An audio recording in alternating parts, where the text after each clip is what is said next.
montáž a demontáž ozvučovacieho systému PV Escort 2000 a pripojenie ďalšieho nástroja a mikrofónu. Po uvoľnení postranných zámkov na Escort 2000 odvinite reprobedné.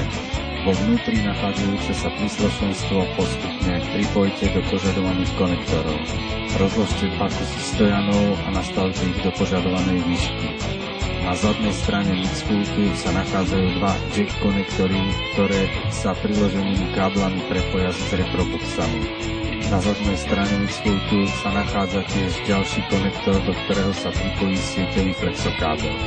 Systém obsahuje mikrofón s káblom, ktorý je možné pripojiť do vstupov 1 až 4 do konektoru XLR Phantom na hornej časti mixpultu nad ťahovými potenciometrami. Do konektoru Line na hornej časti mixpultu nad ťahovým potenciometrom pripojite buď klávesový nástroj, gitaru alebo iný mononástroj.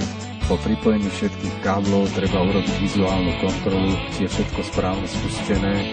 Ešte skontrolujte ťahové potenciometre, či sú v spodnej nulovej úrovni a môžete na zadnej strane mixpultu zapnúť spínať Power On, čiže systém zapnúť.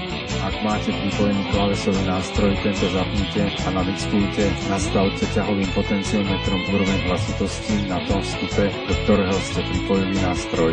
Ešte upravte tónovú korekciu, basy alebo výšky a môžete nastaviť master hlasitosť. Dva ťahové potenciometre vedľa seba na pravej strane mixpultu tvoria master hlasitosť a môžete spustiť muziku. Ak je potrebné pripojiť aj priložený mikrofón, opäť si vyberte voľný vstup a pripojte kábel s koncovkou XLR Canon, nastavte vstup ako pri nastavovaní nástroja. Po skončení produkcie pozor, najskôr stiahnite master hlasitosť a vypnite prístroje. Pri demontáži systému postupujte opačne.